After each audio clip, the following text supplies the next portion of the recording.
Hello everyone, welcome to my channel Mommy Time with Ankita. First of all, congratulations if you are pregnant with your second baby. देखिए, आपने first pregnancy में तो बहुत ही अच्छी तरह से सारी चीज़ों को एक्सपीरियंस किया है, लेकिन कई बार हमें ये पता ही नहीं होता है कि हम सेकंड प्रेगनेंसी में क्या नया और क्या सरप्राइजिंग एक्सपीरियंस करने वाले हैं। तो मेरा आज का वीडियो यही है कि कैसे सेकंड प्रेगनेंसी जो है फर्स्ट प्रेगनेंसी से अलग होती है, कैसे सेम होती है और क्या सेकंड प्रेगनेंसी फर्स्ट प्रेगनेंसी से आसान होती है, ये सब मैं शेयर करूँगी अपने एक्सपीरियंसेस से।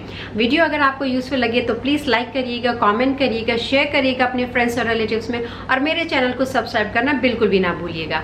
तो आइए चलिए स्टार्ट करते हैं मेरा वीडियो।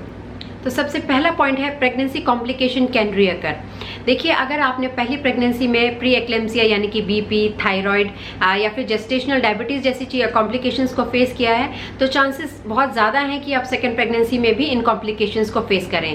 तो इन कॉम्प्लिकेशन से किस हद तक इनको रिड्यूस किया जाए, कम किया जाए, इन रिस्क से कैसे बचा जाए, ये अगर आप अपने पहले से ही डॉक्टर को बता देंगे कि आपने ये फर्स्ट प्रेगनेंसी में फेस किया है, तो यह सेकेंड प्रेगनेंसी में इसके रिस्क को काफ़ी हद तक कम किया जा सकता है। देखिए, फर्स्ट प्रेगनेंसी में आपको बिल्कुल भी नहीं पता था कि आप जब प्रेग्नेंट होंगी तो आपको कैसा लगेगा, कैसी वो फीलिंग होगी या किस तरह के जो है फीलिंग्स आएंगी।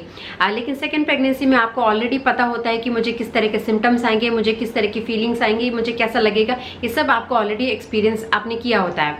तो लेकिन ज़रूरी नहीं कि जो सिम्टम्स आपको फर्स्ट प्रेगनेंसी में रहे हों और वही चीज़ वो प्रेगनेंसी सिम्टम्स जो आपको सेकेंड प्रेगनेंसी में भी हों। कुछ सिम्टम्स जो हैं वो आपको दोनों ही प्रेगनेंसी में एक्सपीरियंस करने को मिल सकते हैं, जैसे कि नॉजिया एंड वॉमिटिंग हो गया, कॉन्स्टिपेशन हो गया, फ्रीक्वेंट यूरिनेशन हो गया, क्रेविंग हो गई, ब्रेस्ट एनलार्जमेंट हो गया। बस फर्क सिर्फ इतना ही होता है कि इनकी जो इंटेंसिटी है वो कम और ज़्यादा हो सकती है। जैसे कि कॉन्स्टिपेशन जो है मुझे फर्स्ट और सेकेंड प्रेगनेंसी दोनों में रही थी। क्रेविंग्स मुझे है फर्स्ट प्रेगनेंसी में बहुत ज़्यादा चीज़ों की क्रेविंग थी, लेकिन सेकेंड प्रेगनेंसी में मुझे बिल्कुल भी क्रेविंग नहीं थी। बात करूँ मैं नॉजिया और वॉमिटिंग की, तो मुझे फर्स्ट प्रेगनेंसी में मुझे इनिशियल के 3 मंथ्स में रही थी, लेकिन सेकेंड प्रेगनेंसी में मुझे थ्रू आउट 9 मंथ्स इसकी प्रॉब्लम रही थी। फ्रीक्वेंट यूरिनेशन, ये प्रॉब्लम जो है मुझे फर्स्ट और सेकेंड प्रेगनेंसी में दोनों ही रही थी, बल्कि सेकेंड प्रेगनेंसी में मुझे थोड़ी सी ज़्यादा प्रॉब्लम रही थी। और रही बात ब्रेस्ट एनलार्जमेंट या फिर सेंसिटिविटी की, ये थोड़ी सी ज़्यादा होती है फर्स्ट प्रेगनेंसी में, सेकेंड में ज़्यादा नहीं होती है, क्योंकि आपके जो ब्रेस्ट है वो ऑलरेडी वो चेंजेस एक्सपीरियंस कर चुके होते हैं फर्स्ट प्रेगनेंसी में।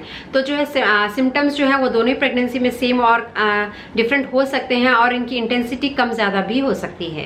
Third point is you may look pregnant earlier. देखिए, आपकी जो यूट्राइन और एब्डोमिनल मसल्स बहुत ज़्यादा पहले से ही स्ट्रेच हो चुकी होती हैं फर्स्ट प्रेगनेंसी में, तो इसलिए जो है आपका बेबी बम जो है बहुत पहले ही नजर आने लग जाता है। फोर्थ पॉइंट है मोर टायर्डनेस दिस टाइम। देखिए, फर्स्ट प्रेगनेंसी में जब भी आपको थकान महसूस हुई या फिर जब भी आपको नींद सोने का मन किया, आप आराम से सो सकती थी, लेकिन सेकंड प्रेगनेंसी में आपका पहला बच्चा आपको इतना बिजी रखता है कि आप अपने हिसाब से जो है रेस्ट नहीं कर सकती हैं और आप अच्छी तरह अपने हिसाब से नींद नहीं ले सकती हैं। तो कई बार इस वजह से जो है आपको टायर्डनेस भी एक्सपीरियंस करना पड़ सकता है। फिफ्थ है feeling the baby movements earlier. देखिए, पहली प्रेगनेंसी में आपको पता ही नहीं होता है कि बेबी जो है मूवमेंट होती है तो कैसा फील होता है, कैसा लगता है। तो बहुत बार जो है बच्चे ने मूवमेंट तो करती, लेकिन आपको पता ही नहीं होता है कि बच्चे ने मूवमेंट्स कैसी होती हैं। लेकिन सेकेंड प्रेगनेंसी में आपको जब भी बच्चे की पहली मूवमेंट होती है, आप बहुत अच्छी तरह से रिकॉग्नाइज कर लेती है, पहचान लेती हैं कि बच्चे ने मूवमेंट करना स्टार्ट कर दिया है, क्योंकि ये चीज़ जो है वो आप पहले ही एक्सपीरियंस कर चुकी होती हैं। 6 पॉइंट है लेस एंग्जाइटी। देखिए, फर्स्ट प्रेगनेंसी में बहुत ज़्यादा एंग्जाइटी और टेंशन होती है। जब भी आप अल्ट्रासाउंड स्कैन्स के लिए जाती हैं, टेस्ट के लिए जाती हैं, आपको लगता है कि पता नहीं क्या होगा, कैसे प्रेगनेंसी पूरी 9 मंथ चलेगी। ये तो इस तरह के बहुत सारे जो टेंशन और जो स्ट्रेस होता है वो आपकी प्रेगनेंसी में रहता है। लेकिन सेकेंड प्रेगनेंसी में ये सब सोचने का आपको टाइम ही नहीं मिलता, क्योंकि आपका पहला बच्चा आपको इतना बिजी रखता है और बहुत सारी चीज़ें आपको पहले ही पता होती हैं कि हाँ, मुझे अब नेक्स्ट ये टेस्ट कराने जाना है, इस अल्ट्रासाउंड स्कैन में ये होगा। तो बहुत सारी चीज़ों के लिए आप मेंटली पहले से प्रिपेयर भी होती हैं, तो आपको जो एंग्जाइटी और स्ट्रेस है होता है जो वो सेकेंड टाइम कम होता है। मेरी दूसरी बेटी पैदा होने वाली थी, तो मुझे बहुत ज़्यादा एक्साइटमेंट भी थी, साथ साथ में ये भी चिंता थी कि उसके आने के बाद जो है मेरी पहली बेटी के साथ जो बॉन्डिंग है वो कहीं कमज़ोर तो नहीं पड़ जाएगी, कहीं मेरा जो प्यार है उसके लिए कम तो नहीं पड़ जाएगा। तो इस तरह के जो इमोशंस हैं, इस तरह का जो डर है वो हमेशा लगा रहता था, और ये होना बहुत ही स्वाभाविक है। 8 पॉइंट है breast feeding will be easier. अगर आपने पहली प्रेगनेंसी में अपने बच्चे को ब्रेस्ट फीड कराया तो सेकंड टाइम आपके लिए ब्रेस्ट फीडिंग कराना बहुत ही आसान होगा। भले ही बच्चे के लिए नया होगा ब्रेस्ट फीडिंग का एक्सपीरियंस, लेकिन आपके लिए बहुत ही आसान हो जाएगा।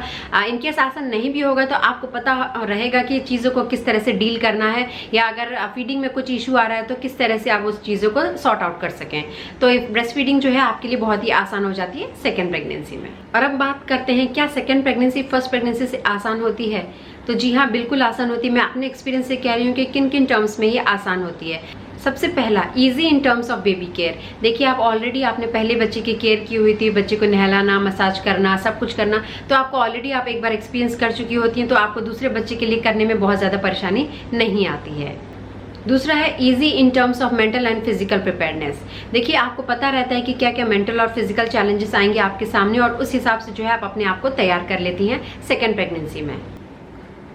Next, easy in terms of taking the decision regarding the delivery options. देखिए, एक बार आपने डिलीवरी एक्सपीरियंस की हुई होती है तो आपको पता होता है कि सेकेंड टाइम जो है आप किस तरह की डिलीवरी प्रेफर करेंगे, सिजेरियन या फिर नॉर्मल डिलीवरी। अगर आपकी सिजेरियन पहले बहुत आसानी से हुई है, आपको ज़्यादा प्रॉब्लम नहीं हुई है, तो आप सेकेंड में भी सोचेंगे कि अगर मेरा दोबारा से सिजेरियन हो गया तो I will be able to manage it. Next है easy in terms of pregnancy prohibitions. देखिए, फर्स्ट प्रेगनेंसी में यूजुअली हम बहुत ज़्यादा प्रिकॉशंस और बहुत ज़्यादा केयरफुल रहते हैं कि ये भारी सामान नहीं उठाना चाहिए, सीढ़ियाँ नहीं चढ़नी चाहिए, ये नहीं करना चाहिए, वो नहीं करना चाहिए। तो इस तरह से हम जो है बहुत ज़्यादा केयरफुल रहते हैं, सारे प्रिकॉशंस लेते हैं। लेकिन जब बात आती है सेकेंड प्रेगनेंसी की, तो हम इस तरह की बहुत सारी चीज़ों को फॉलो नहीं करते हैं और हम बहुत ज़्यादा कॉन्फिडेंट होते हैं अपनी प्रेगनेंसी को लेकर। नेक्स्ट ये है कि आपको बहुत ज़्यादा प्रेगनेंसी बुक्स रीड करने की ज़रूरत नहीं होती है। देखिए, फर्स्ट प्रेगनेंसी में ऑलरेडी आपने बहुत ज़्यादा रिसर्च की होती है, बहुत ज़्यादा बुक्स पढ़ी होती हैं, बहुत ज़्यादा वीडियोस देखे हुए होते हैं, तो आपको काफ़ी हद तक नॉलेज उसी से हो चुकी होती है। तो आप सेकंड टाइम जो है बहुत ज़्यादा बुक्स नहीं पढ़ती हैं, बहुत ज़्यादा रिसर्च नहीं करती हैं, बहुत ज़्यादा वीडियोज़ नहीं देखती हैं, आप पहले ही काफ़ी हद तक अपने आप को इन्फॉर्म्ड कर चुकी होती हैं। नेक्स्ट है second pregnancy goes much faster. देखिए, फर्स्ट प्रेगनेंसी के टाइम पे तो आप बहुत ज़्यादा फ्री रहते हैं, आपको बहुत ज़्यादा सोचने का टाइम मिलता है, लेकिन सेकंड प्रेगनेंसी में आपका पहला बच्चा बहुत ज़्यादा टाइम लेता है, तो आपको ज़्यादा सोचने का वक्त ही नहीं होता है। तो आपकी जो 9 मंथ्स की जो प्रेगनेंसी होती है वो इतनी जल्दी चली जाती है, आपको पता ही नहीं चलता है। सेम मेरे साथ भी यही हुआ।